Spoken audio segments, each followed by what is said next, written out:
Well, we have NUAI people. NUAI is one of my most promising data center. Hive, well, I would say NUAI, SLNH, then Hive. And NUAI certainly they had that pesky shorter that said that shit about them. Then it dropped them. Then they got even lower than that.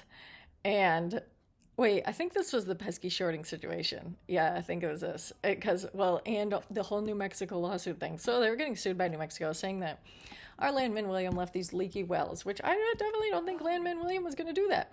And a developer operator digital infrastructure announced pending agreement that would lead to the complete dismissal. This is perfect because now that means he has the land in New Mexico to put his data center. So wait, they would pay $1 million to the trustee, 5 business days. Okay, whatever. Would resolve the claims.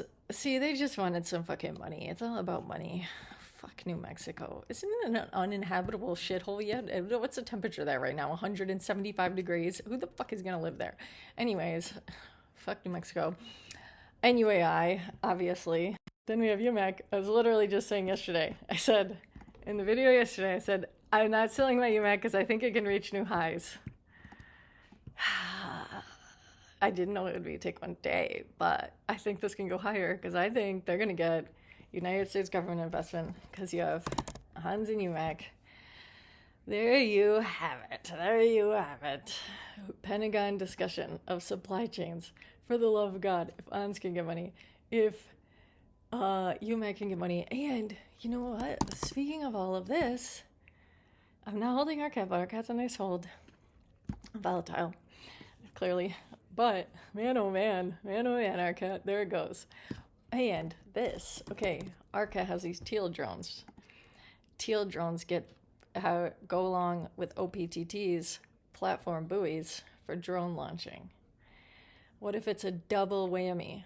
What if the government goes in RCAT and then that would also help OPTT tremendously? Because what are they going to do without drones that can't go over the water? Nothing. So, my sweetest love here, people. OPTT. Let's see what it does. We also have Humasite up today, people. If they can rise until June 11th, I don't know. Well, that would be if then they rise until June 11th on expectations of data. And if people find even one little sentence of the data they don't like, it'll be a sell-off. But as long as if the data is really, really good, or if they get a Department of War order, or if they get a department or an Israeli order, or their Saudi money, things can happen. So, Humasite, I really want it to be their year, people. I really want it to be their year. Let's see if they can get up to new year highs. Now they're up 33% year to date. And then BBI is rising again today. They were rising yesterday, again today. Let's see what they end up getting up to, because we don't know. Kevin didn't have any recent news. Well, the Panama Canal news thing, securing the Panama Canal, which we knew this cargo Sierra thing would get them things, but targeting 475 and 510, they already went above that. So we'll see where it goes. And I've been waiting on these IQ EPF earnings. Earnings did not shoot IQ EPF here, people, but summary of these earnings.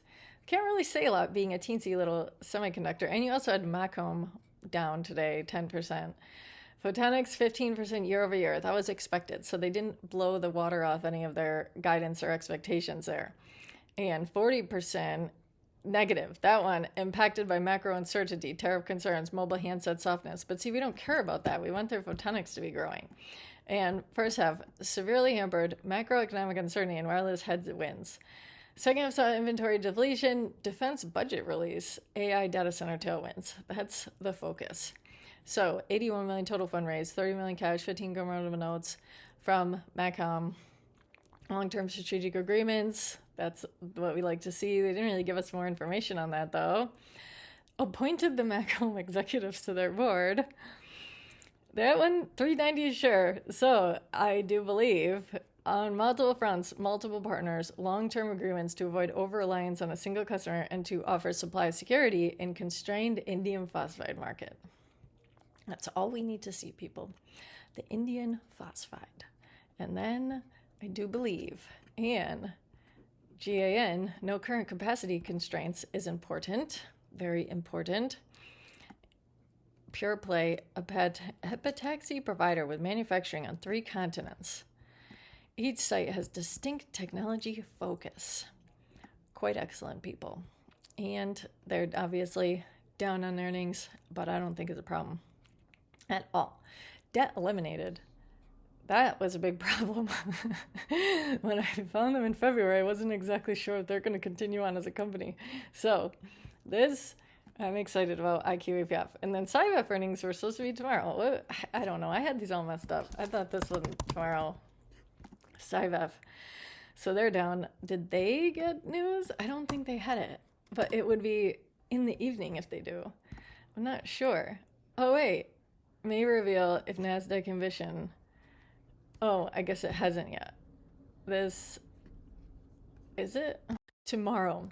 So tomorrow is the day, and we'll see. They have their customers. The JBL one, I'm confident on SciVef. And on my gain thing here, we have ONS is taking its rightful spot. It's number 1, because I had more ONS than the other ones, because that was when I got in early. So AXT has some pullback, not under 100 people. Terrible expected pullback there. UMA, blah. I want to get rid of the UME and the UU. They just don't perform like the other ones here. The other ones, they're always in these battles. And then what is UU and UME doing? I know they can go up. I'm going to wait a few more months. I'm going to only sell them at year highs. So if they go over their October highs, we'll see. And Plug Power obviously doing well. Hive as other data center. Poet and LWLG has seen some pullback there. I did get a little more Poet and LWG in these ranges, very little. And I like Palantir up. Don't hold too much Palantir in this. Rizzy has just out of respect. Well, and I got it around 70 at that point in this account. In my other one, I have Palantir in a better range. And then Inflection. I wanted to do better than Rigetti. Fuck Rigetti, people. This Codex, well, we are probably going to hell, but I don't know. We have Codex on the high, though. I mean, when you see Codex between the 70 and 80% range, could be a good time to sell it off. I mean, if you're doing the swing tradings. Because then there's another one that someone just told me. Netlist is not doing what I wanted to do. I want Netlist to be much higher. I think it can be. ASPI doing excellently, people. And they had something with their radioisotope thing. I don't really feel like holding El Monte either. Almost feel like selling El Monte. I don't know. TRT down. I want TRT to be doing better than that, obviously. They were high at 20. I think I would buy more TRT when it's in the 11th range. Archer doing well. I want my Archer to go up. Stupid on bottom, I'm going to sell the rest of that. I'm tired of holding that shit. VIV, I'm getting tired of holding it, but I'm going to sell VIV at 100. Because if AEHR can be at that, why can't TRT and VIV? Fuck it, I don't care. And this NUAI Paraso. Paraso could go for a run. They like to run. LAES. They had a little deal today. What was it? What was LAES's thing? LAES people bullish for a binary boom. Oh, Johnson & Johnson.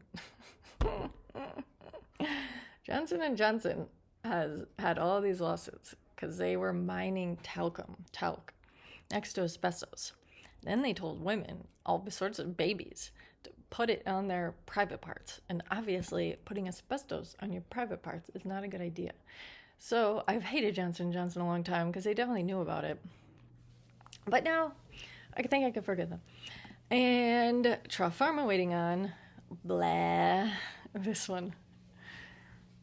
SNGX is a possible risk. SNGX. Monkeypox vaccine, people. And it's definitely going to be a volatile one. And it can definitely go away immediately, okay? With the Codex and this, you have to realize if you're someone that's not paying attention to your accounts very much, these are not going to be good trades for you to go into. Because this situation with Ebola, actually, I don't know if they have money from elsewhere because they're 6 months. They were. This is all prior. I should look into it more, but I'm just going to swing it. But when you look at this, you have to be careful, people, because these I mean, what was that from? Oh, this is definitely after a reverse split. They were not at 810, so a reverse split. They're the Ebola test kit. Like I said, I don't know what they're gonna do. If we look at the tiny SNGX, a bivalent and trivalent vaccine construction from antigens, okay, demonstrating early laboratory work, but they think their platform says it's compatible with the Bunjibujo. I don't know if that's true. And it's not a finished vaccine at all. They're saying, how in the hell are they going to say a vaccine candidate timeline is 2 to 3 months? If it is, this one could do something insane. But it could also all blow over fine, not spread, and then they won't even care anymore. So that is what you're looking at. And I do find, if you're looking for accurate news, because you guys, American news doesn't give you accurate news. Well, they don't really either, German news, but they do decent Ebola coverage there. So I've been getting a lot of, and as you can see, when they're posting twice a day, that is the concern here. And there's a lot of posts here, multiple a day, people talking about it. And it's, they don't know if they can contain it.